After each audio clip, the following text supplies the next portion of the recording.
warahmatullahi wabarakatuh. Perkenalkan, nama saya Lansri Atika. Pada kesempatan kali ini, saya akan mereview sebuah jurnal guna untuk memenuhi tugas dari konseling keluarga yang diampu oleh Ibu Siska Mardes, MPD Kons. Nah, judul jurnal yang saya ambil yaitu pemanfaatan konseling keluarga eksperiensial untuk penyelesaian kasus kekerasan dalam rumah tangga, yang dalam jurnal ini bernama yaitu Jurnal Pendidikan Indonesia.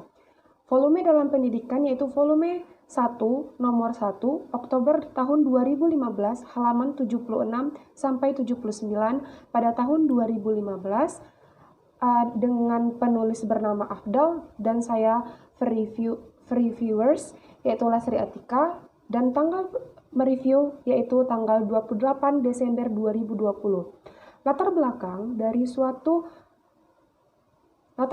dari jurnal tersebut yaitu permasalahan kekerasan dalam rumah tangga menjadi sebuah atau salah satu permasalahan yang menjadi pembicaraan yang hangat pada saat ini. Nah, untuk meningkatnya kekerasan rumah tangga sering terjadi dan mengakibatkan kerugian yang tidak hanya kerugian secara emosional, akan tetapi memiliki dampak pada keberfungsian psikologis penderita.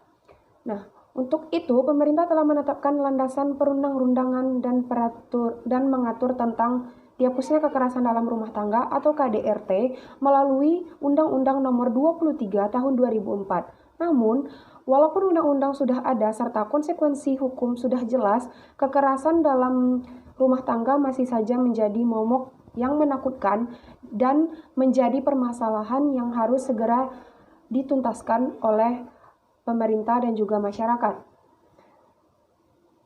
Selanjutnya yaitu tujuan penelitian. Tujuan penelitian dalam jurnal ini yaitu upaya yang dilakukan pemerintah dan masyarakat melalui dari menempuh jalur hukum hingga berbagai pemberian informasi dan peningkatan kesadaran anggota masyarakat tentang bahaya dan keinginan untuk mengungkapkan kasus dengan tidak memberikan dampak yang begitu berarti dalam upaya penanggulangan kekerasan dalam rumah tangga. Salah satu solusi yang ditawarkan yaitu melalui konseling keluarga dengan pendekatan eksperiensial. Nah, permasalahan di dalam KDRT dalam penelitian jurnal ini yaitu pemerintah telah menetapkan landasan perundang-undangan yang mengatur tentang dihapusnya kekerasan dalam rumah tangga atau KDRT.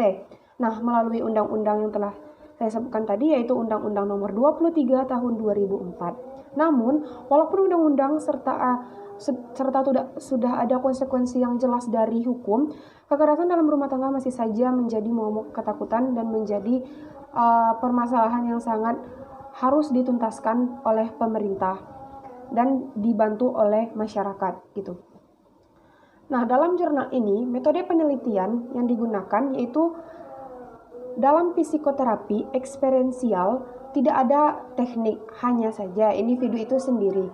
Hal ini memberikan kesimpulan bahwa terapis atau konselor eksperiensial lebih menekankan pada kekuatan kuratif atau kekerasan kuratif. Kepribadian terapis atau konselor yaitu apabila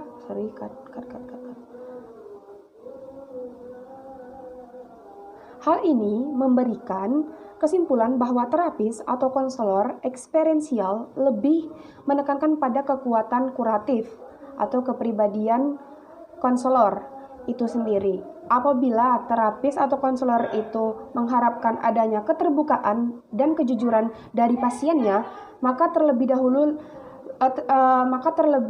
dahulu terapi hendaknya sudah melakukannya. Kemampuan lain yang diharapkan oleh diri terapis atau konselor adalah kemampuan komunikasi yang jelas, baik, sopan, tegas, sehingga membawa kondisi terapis atau konselor yang mengatasi masalah saat ini dan sekarang. Terapis atau konselor juga dapat menggunakan sentuhan atau pembelajaran klien terapis atau konselor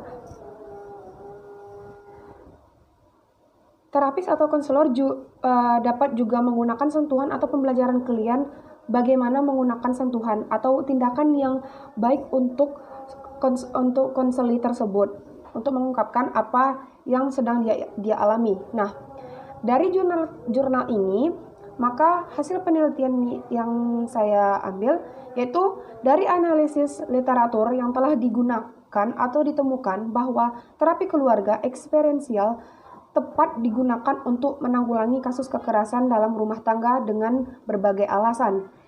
Yang pertama yaitu terapi tidak terkait pada suatu teori yang statis, akan tetapi lebih bersifat fleksibel. Hal ini bisa digunakan pada kasus kekerasan dalam rumah tangga, mengingat banyak kasus yang terjadi memilih latar belakang yang berbeda dari satu yang lainnya. Sehingga terapi melalui pendekatan ini sangat cocok untuk mewadahi semua kasus kekerasan dalam rumah tangga ini.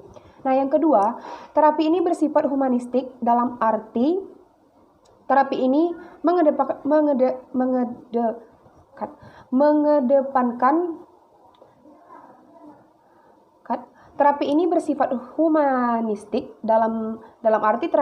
mengedepankan sifat-sifat dan kepribadian konselor yang profesional dengan mengedepankan komunikasi yang lebih serta kreativitas dari konselor. Hal ini sangat cocok dengan kasus kekerasan rumah tangga atau KDRT yang memang banyak menginginkan orang-orang yang telah melayani atau orang-orang yang memiliki komunikasi yang baik dan santun, sehingga dapat mempertemukan dua individu yang saling bertikai melalui pendekatan-pendekatan yang kreatif. Nah, yang ketiga, terapi ini dapat digunakan keterapis yang membantu dan tidak memihak. Hal ini diperlukan dalam kasus kekerasan rumah tangga, mengingat korban dan pelaku tentunya ingin ada anggota keluarga dari 3 generasi mengetahui permasalahan yang ada dalam komunikasi serta bersama 3 generasi mengetahui dan memahami permasalahannya yang dapat dikomunikasikan secara bersama tanpa adanya terasa terpojok atau yang disalahkan. Nah, yang terakhir yaitu karena budaya di Indonesia bersifat tertutup, maka terapi keluarga eksperiensial ini merupakan salah satu cara yang paling efektif untuk menanggulangi kasus kekerasan dalam rumah tangga atau KDRT ini, selain cara menempuh jalur hukum begitu.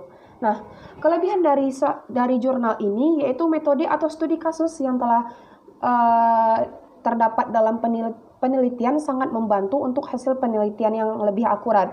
Dan di dalam literatur yang telah dilakukan ini ditemukan bahwa terapi keluarga eksperiensial tepat dalam menanggulangi kasus kekerasan dalam rumah tangga karena seperti yang kita ketahui budaya Indonesia ini bersifat tertutup, maka terapi keluarga eksperiensial merupakan salah satu cara yang efektif untuk menanggulangi kasus KDRT ini selain jalur hukum. Nah, sedangkan kekurangan dari jurnal ini yaitu literatur yang digunakan dalam penelitian ini masih tergolong sedikit. Jadi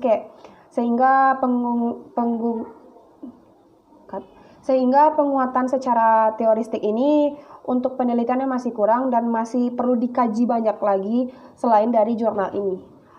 Mungkin sekian review dari jurnal dari saya mengenai jurnal pemanfaatan konseling keluarga eksperiensial untuk penyelesaian kasus kekerasan dalam rumah tangga oleh Afdal. Lebih kurang saya mohon maaf. Saya akhiri dengan wassalamualaikum warahmatullahi wabarakatuh.